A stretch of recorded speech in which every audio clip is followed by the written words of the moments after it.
বিদেশের মাটিতে বরফ ঢাকা বিস্তর প্রান্তরে হুডি পরে দাঁড়িয়ে আছে এক যুবক। বরফ দিয়ে বানিয়ে চলেছে এক চঞ্চল হরিণীর কিশোরীর রূপ। বরফ গলতে গলতে সেটা নাই হয়ে যেতেই যুবকটির চোখ থেকে টুপ করে পড়ল এক ফোঁটা নোনা জল। বরফ ধীরে ধীরে যুবকটিকে গ্রাস করে নিতে শুরু করতেই ভেসে আসলো কারো চিৎকার। হেই রুদ্র, কি করছো তুমি ওখানে? কুইকলি চলো, তুমি চাপা পড়ে যাবে। রুদ্রের যেন ধ্যান ফিরল। তড়িৎ গতিতে চলে গেল হোস্টেলের ভেতরে। হাত পা জমে বরফের মতো ঠান্ডা হয়ে গেছে। হুডি খুলে রুদ্র ব্ল্যাঙ্কেটের ভেতরে ঢুকে পড়ল। হুট করে এসির পাওয়ার বাড়িয়ে দিয়ে জবুথবু হয়ে বসে রইল কিছু সময়। বুকের ব্যথাটা ধীরে ধীরে কমে আসতে লাগলো। চিৎকার করা যুবকটি গরম কফির মগ এগিয়ে দিয়ে বলল, কি করেছিলে তুমি তখন? কতটা ক্ষতিকর ওটা জানো? রুদ্র কিঞ্চিত হেসে কফিতে চুমুক দিয়ে বলল, তাকে ভাবতে লাগলে আমি দুনিয়া ভুলে যাই হ্যারি। হ্যারি কাজ চাপড়ে বলল। লাভ সাবজেক্ট, ওয়াও। রুদ্র চোখ বন্ধ করে কফিতে চুমুক দিতে লাগলো। বুক তখনও চিনচিন করছে তার। কাউকে মনে পড়ছে তীব্রভাবে। ঘুমের মধ্যে কেউ চুলের মুঠি চেপে ধরতেই হকচকিয়ে ঘুম ভেঙে গেল তটিনীর। ঘুম ঘুম চোখে তাকানোর আগেই প্রচন্ড জোরে টান দিয়ে কেউ উঠিয়ে বসালো তাকে। চোখ কচলে ভালোভাবে তাকিয়ে বুঝতে পারলো কাজটি কার। কিছু না বলে আবারও বিছানায় শরীর এলিয়ে দিল সে। সেটা সহ্য হলো না ব্যক্তিটির। আবারও চুলের মুঠি চেপে ধরে উঠে বসালো তাকে। তটিনী এবার মারাত্মক রেগে গিয়ে বলল, কি সমস্যা? তিনি চোখে মুখে বিস্ময় নিয়ে বললেন, কয়টা বাজে খেয়াল আছে? কলেজের প্রথম দিন পড়ে পড়ে ঘুমাচ্ছিস? তার এহেন প্রত্যুত্তরে তটিনী চমকে গেল। মাথায় এলোমেলো হয়ে গেল তার। আজকে তার কলেজের প্রথম দিন, অথচ সে আজই পড়ে পড়ে ঘুমাচ্ছে। চোখে মুখে অসহায়ত্ব ফুটিয়ে বলল, কয়টা বাজে? খুব বেশি দেরি হয়ে গেছে। মহামান্য সেই ব্যক্তিটির আগে গজগজ করতে করতে বললেন, তেমন দেরি হয়নি, আমি বাইকে করে নিয়ে যাব, পৌঁছে যাবি জলদি। তটিনী তাহার দিকে কৃতজ্ঞতার দৃষ্টিতে তাকিয়ে বলল, আজ আপনি যদি না তুলে দিতেন তো আমি প্রথম ক্লাসটা মিস করে যেতাম। ধন্যবাদ আপনাকে রুদ্র ভাই। রুদ্র হেসে ফেলল। চলে যেতে নিয়েও তটিনীর মুখের দিকে তাকিয়ে থেমে গেল। বলল, তোর চোখ মুখ এমন শুকনো কেন বলতো? তটিনী শুকনো ঢোক গিলে বলল, একটা মারাত্মক স্বপ্ন দেখেছি রুদ্র ভাই। রুদ্র আগ্রহ প্রকাশ করে বলল, কি রকম স্বপ্ন? তটিনী ঠোঁট উল্টে বলল, আমি দেখেছি যে আমি পাল্টে গেছি কোনো কারণে। আপনার সাথে কথা টথা বলছি না, আপনি বিদেশে চলে গেছেন পড়াশোনা করতে। কিসব অনুভূতি, কিসব কি দেখলাম রুদ্র ভাই, আর মনেও পড়ছে না। রুদ্র অবাক হয়ে তাকিয়ে বলল, কি দেখে ঘুমিয়েছিলি বলতো? একটা স্যাড এন্ডিং মুভি দেখেছিলাম। রুদ্র গম্ভীর স্বরে বলল, এই জন্যই। তা আর কি কি দেখলি? দেখলাম আমরা ওই যে জাফলং ঘুরতে গিয়েছিলাম না, সেখান থেকে এসেই সব কেমন পাল্টে গেছে। আপনি আগের মতো আমাকে কোথাও ঘুরতে নিয়ে যাননি, সেজন্য আমি অভিমান করে বদলে গেছি। সবচেয়ে আশ্চর্যজনক বিষয় হলো আমি নাকি মেডিকেল চান্স পেয়েছি। রুদ্র এ পর্যায়ে হেসে ফেলল। বলল, মেডিকেল? তটিনী ঠোঁট ফুলিয়ে বলল, আপনি হাসবেন না তো। আমি জানি আমি মেডিকেলে চান্স পাওয়ার মতো স্টুডেন্ট নই, কিন্তু স্বপ্নে দেখেছি। জাফলং থেকে এসে প্রায় 1.5 বছর হয়ে গেছে, তুই এখনো সেখানেই পড়ে আছিস? রুদ্রের প্রশ্নে তটিনী মাথা নিচু করে বলল, কি জানি, জায়গাটা মনে রাখার মতো, সেজন্য হয়তো। রুদ্র দীর্ঘশ্বাস ফেলে বলল, জলদি রেডি হ, কলেজে যেতে হবে তোর। নাকি আরও পড়ে পড়ে সময় নষ্ট করতে চাস? তটিনী তড়িৎ গতিতে ওয়াশরুমে চলে গেল। হাত মুখ ধুয়ে রুমে এসে জামা কাপড় চেঞ্জ করে নিল। রুদ্র তখন বাইরে বাইকের চাবি হাতে নিয়ে দাঁড়িয়ে আছে। তটিনী ব্যাগ কাঁধে নিয়ে দৌড় দিল। নাস্তার টেবিল থেকে রোবানাহার আর ঈশানী চেঁচিয়ে ডাকলেন, কিন্তু সে কানে তুলল না। খেতে বসলে এখন আরও দেরি হয়ে যাবে, তখন রুদ্র ভাই তাকে তুলে আছাড় দিতে দুবার ভাববেন না। কিন্তু হলো তার উল্টোটা। রুদ্র বাইকের চাবি আঙুল দিয়ে ঘোরাতে ঘোরাতে বলল, মা চেঁচাচ্ছে কেন? যা খেয়ে আয়, টেনশন করিস না, সময় মতো পৌঁছে যাবি। তটিনী বাধ্য মেয়ের মতো পুনরায় গৃহে প্রবেশ করলো। নাস্তা করে বের হয়ে রুদ্রের বাইকে চেপে বসলো সে। রুদ্র তার কথা রাখলো। বাইক হাওয়ার বেগে চালিয়ে তটিনীকে কলেজে পৌঁছে দিল। কলেজের গেট দিয়ে যখন রুদ্রের বাইক ঢুকলো তখন হাঁ করে কিছু মেয়ে তাকিয়ে রইল। তটিনী তাদের দিকে তাকিয়ে ভেঙচি কাটতে ভুলল না। রুদ্র লুকিং গ্লাসে সেটা দেখে হাসলো মাত্র। বাইক সাইড করে রুদ্র তটিনীকে নিয়ে নেমে দাঁড়ালো। এটা রুদ্রের প্রাক্তন কলেজ। সে এই কলেজ থেকেই এইচএসসি পাশ করেছে, সেজন্য সবকিছু তার জানাশোনা আছে। তটিনীকে নিয়ে সোজা প্রিন্সিপালের রুমে গেল সে। নিজের পরিচয় দিতে প্রিন্সিপাল চিনতে পারলেন তাকে। রুদ্র তটিনীকে দেখিয়ে বলল, স্যার, ও আমার কাজিন, এই কলেজেই ইন্টার ফার্স্ট ইয়ারে ভর্তি হয়েছে। প্রিন্সিপাল হেসে বললেন, বেশ তো। স্যার, ও একটু চঞ্চল, সেজন্য পরিচিত, এটাতেই ভর্তি করিয়ে দিয়েছি। আপনারা একটু খেয়াল রাখবেন। যদিও ও অপরিচিতদের সামনে ভদ্র হয়ে থাকে, কিন্তু বলা তো যায় না, বুঝতেই পারছেন। প্রিন্সিপাল তার পানে খাওয়া লাল দাঁত বের করে হেসে সম্মতি দিলেন। তটিনী তখন রাগে ফেটে পড়বে ভাব। বের হতেই রুদ্রের হাত খামচে ধরে বলল, আপনি ওগুলো কি বললেন? আমি কি অভদ্র? রুদ্র নিজের হাত ছাড়িয়ে নিয়ে বলল, এমন বাঘিনীর মতো খেপেছিস কেন? আমি কি মিথ্যা বলেছি নাকি? যা সত্যি তাই বলেছি, যাতে তোকে নিয়ে কোনো সমস্যা না হয়।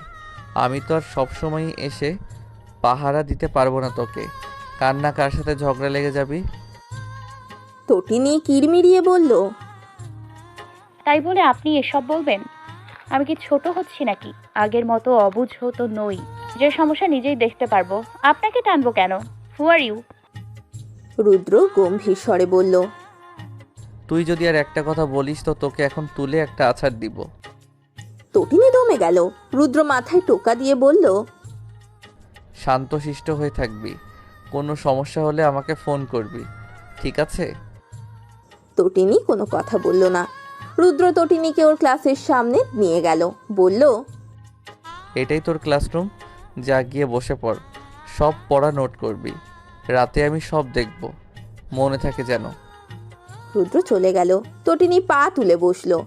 গালে হাত দিয়ে ভাবতে লাগলো কি করা যায়। আপাতত সে রুমে একা, তার মানে আজ সে সবার আগে এসেছে। ঠিক কিছু সময় পর রুমটা স্টুডেন্টে ভর্তি হয়ে গেল। তটিনীর পাশে বসেছে দুটো মেয়ে। তটিনী তাদের মধ্যে একজনকে জিজ্ঞেস করলো, কি নাম তোমার? মেয়েটি চোখে মুখে উচ্ছ্বাস নিয়ে বলল, আমি রূপান্তর, তুমি? তটিনী নিজের নাম না বলে ভ্রু কুঁচকে বলল, রূপান্তর? ওটা আবার কেমন নাম? আচ্ছা, তোমার নামের অর্থ কি? রূপান্তর মেয়েটি মন খারাপ করে বলল, কেমন নাম তা জানি না, বাবা রেখেছেন। নামের অর্থ সৌন্দর্য বা এমন কিছু হবে হয়তো, আমি সঠিক জানি না, তুমি জানো? তটিনী ভাব নিয়ে বলল, আমি কি সবার নামের অর্থ জেনে বসে থাকি নাকি? সরি টু সে, আমি জানি না রূপান্তর। রূপান্তর দ্বিতীয়বারের মতো জিজ্ঞাসা করলো, তোমার নাম কি? তটিনী ভাব নিয়ে বলল, নদী দেখেছো? নদীর অপর নাম কি? আমার নামটাও সেটাই। রূপান্তর মেয়েটি হেসে বলল, ও আচ্ছা, তুমি পানি। তটিনী চোখ মুখ কুঁচকে বলল, পানি কেন হতে যাব? নদীর অপর নাম কি পানি নাকি? রূপান্তর এবার বোঝানোর ভঙ্গিতে বলল, নদীতে তো পানি থাকে, আর জীবনের অপর নাম পানি, সেজন্য তোমার নাম পানি হবে, তাই না? তটিনী চোখ মুখ উল্টিয়ে বমি করার ভঙ্গি করলো। তারপর বলল, তুমি কে ভাই? হু আর ইউ? আমার পাশে বসেছো কেন? এমন গাধা মাইয়া জীবনেও দেখি নাই। অথচ রুদ্র ভাই আমাকে বলে আমি নাকি দুনিয়ার সবচেয়ে পচা গাধা।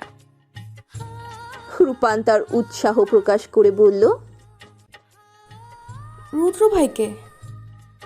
তটিনী বাঁকা হেসে বলল, কেন, প্রেম করবা নাকি? করতে পারো, আমার রুদ্র ভাইয়ের গার্লফ্রেন্ড কিছু নেই। হেতি পিওর সিঙ্গেল পোলা, একেবারে খাঁটি। রূপান্তরের মন নেচে উঠল। বললো কেন নয়, প্লিজ তার সাথে আসার পরিচয় করে দিবা, রুদ্রর বোন। তটিনী রেগে বলল, দিতে চাইছিলাম, কিন্তু তোমার শেষের কথার সমাধানের জন্য দিতে পারিনি।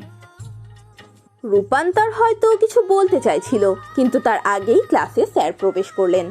পরিচয় পর্ব যখন বলতে বলা হলো, তখনই রূপান্তর তটিনীর নাম জানতে পারলো। অবশেষে সে বুঝলো নদীর অপর নাম হলো তটিনী। কলেজে আজ পরিচয় পর্বটাই হলো। বইপত্র কেনার পর 2 দিন বাদে ক্লাস শুরু হবে এবং সেদিন থেকে সবাইকে যথাক্রমে কলেজের ইউনিফর্ম পরে আসতে হবে। আগামীকাল হবে নবীন বরণ উৎসব, সেটা নিয়ে অনেক এক্সাইটেড সবাই। রূপান্তর ও তটিনী হেঁটে যাচ্ছিল মাঠ দিয়ে। রূপান্তর প্রশ্ন করলো, বলো তো আমার নামের অর্থ কি? তখন তো তুমি আমাকে জিজ্ঞেস করেছিলে, এবার তুমি বলো তো নদীর পানি। তটিনী চোখ মুখ কুঁচকে বলল, একদম আমাকে নদীর পানি বলবে না। রূপান্তর নিজের চোখের চশমা ঠিক করে বলল, ঠিক আছে বলবো না, এবার আমার নামের অর্থ বলো। তটিনী রূপান্তরে চোখ বুলিয়ে নিল, তারপর বলল, যার রূপ বেয়ে বেয়ে পড়ে তাকেই রূপান্তর বলে। রূপান্তরের চোখের চশমা চোখ থেকে নাকের ডগায় চলে আসলো। বেচারি খালি মুখে বিষম খেয়ে বলল, এটা কেমন লজিক? তটিনী ভাব নিয়ে বলল, আমার লজিক। আমি যাও বলতে পেরেছি, তুমি তো তাও পারোনি। Stupid girl. কথাটা রূপান্তরের ইমেজে লাগলো। সে বলল, আচ্ছা তুমি আমার সম্পূর্ণ নামের অর্থ বলো তো। কোন নামটা? আমার সম্পূর্ণ নাম রোকেয়া বিনতে রূপান্তর। তটিনী ভাবুক স্বরে বলল, ও আল্লাহ, তুমি বেগম রোকেয়া? তোমাকে তো দেশের জনগণ খুঁজছে, নিয়মিত তোমাকে নিয়ে ট্রোল হয় জানো। বাংলার ইয়াং জেনারেশন তোমার উপর ক্ষেপে আছে। প্রতিদিন তোমাকে নিয়ে হাজার হাজার পোস্ট হয় ফেসবুক, ইনস্টাগ্রামে। রূপান্তর কান চেপে ধরে বলল, কিন্তু আমি সে নই, আমি রোকেয়া বিনতে রূপান্তর, নট বেগম রোকেয়া, ওকে? তটিনী ঠোঁট উল্টে হুঁ বলতেই রূপান্তর পুনরায় বলল। তটিনী কিছু সেকেন্ড মনে মনে কিছু আওড়ালো, তারপর বলতে শুরু করলো, মুসাম্মদ রোকেয়া বিনতে আক্তার চৌধুরী খানম বেগম মজুমদার খান সরকার, এমপি, আওয়ামী লীগ, স্বেচ্ছাসেবক লীগ, জঙ্গি, পুলিশ বাহিনী, নৌবাহিনী, বিমান বাহিনী, শিকদার ওরফে রূপান্তর। রূপান্তর মাথা ঘুরিয়ে মাঠের মধ্যে পড়ে গেল। তটিনী তড়িৎ গতিতে বসে পড়লো মাঠে। রূপান্তর তখন নিভু নিভু চোখে চেয়ে আছে। তটিনী কাদো কাদো মুখ করে বলল, ফাঁসিয়ে দিচ্ছ ভাই। রুদ্র ভাই জানলে আমার খবর করে দেবে। তুমি প্লিজ এখানে অজ্ঞান হয়েও না রূপান্তর। তোমার বাসাতে সারাদিন অজ্ঞান হয়ে পড়ে থাকো, আমি কিচ্ছু বলবো না, কিন্তু এখানে না প্লিজ। রূপান্তর আস্তে করে বলল, পানি খাওয়াবে আমাকে প্লিজ? তটিনী নিজের ব্যাগ থেকে বোতল বের করলো। ততক্ষণে কয়েকজন এসে ভিড় করে দাঁড়িয়েও পড়েছে। পানি খেয়ে রূপান্তর ধীরে সুস্থে উঠে বসলো। তারপর সবার দিকে তাকিয়ে বলল, সবাই চলে যেতে লাগলো। রূপান্তর তটিনীর কাঁধে হাত রেখে বলল, আপনি তটিনী, উঠা আমাকে। তটিনী ভ্রু কুচকে তাকিয়ে বলল, তোমার কথার সুর চেঞ্জ হলো কেন? তুই বলছো কেন? আপনি বলবা। বাপমার সম্মান করতে শেখায়নি তোমাকে? রূপান্তর হেসে বলল, আর একটা কথা বলবি তো লাথি মেরে তোকে উকানটা পাঠাবো। তটিনী, কিসের আপনি? হ্যাঁ, আমরা আজ থেকে বন্ধু, ওকে? তটিনী অবাক হয়ে বলল, মাথা ঘুরে পড়ে তুমি স্মৃতি হারালে নাকি গো? তোমার নাম তোমার মনে আছে তো? বলো তো, তোমার নাম কি বাচ্চা? রূপান্তর শরীর দুলিয়ে হাসলো, বলল, আমি হলাম বাংলার বিখ্যাত বেগম রোকেয়া, যাকে নিয়ে প্রতিনিয়ত সব জায়গায় কথাবার্তা হয়। আমি একজন সেলিব্রিটি উইমেন্স। তাছাড়াও আমি আওয়ামী লীগ, বিএমপি, স্বেচ্ছাসেবক লীগ, সাথে সেনাবাহিনী, নৌবাহিনী ও বিমান বাহিনী। আমি রূপান্তর, যার রূপ বেয়ে বেয়ে পড়ে। তটিনীর এবার নিজের মাথা ঘোরাতে লাগলো। রূপান্তরের মুখ চেপে ধরে বলল, ক্ষমা দে মা, আর না। রূপান্তর কিটকিটিয়ে হেসে বলল, এবার তো টেনে তোল। তটিনী উঠে দাঁড়ালো, বলল, তোমার দাঁত খুব সুন্দর। কি দিয়ে ব্রাশ করো? মানে কি টুথপেস্ট? রূপান্তর প্রথমে একটা লাফ দিল, তারপরে বলল, যেটা দিয়ে ব্রাশ করলে কাছে আসা যায় সেটা। তটিনী কোমরে হাত রেখে বলল। তুমি এমন করছো কেন? রূপান্তর হেসে বলল, জানি না, তোমাকে আমার ভালো লেগেছে। তুমি কি আমার বন্ধু হবে? কিন্তু আমি তো পাগল। রূপান্তর শরীর দুলিয়ে হাসলো, বলল, পাগল কখনোই নিজেকে পাগল বলে না। তুমি পাগল হও বা ভালো, তাতে আমার কিছুই যায় আসে না। আমি শুধু তোমাকে বন্ধু বানাতে চাই, জন্ম জন্মান্তরের বন্ধু। তুমি আমার বন্ধু রাশেদ পড়েছ? তটিনী মাথা নাড়িয়ে না করলো।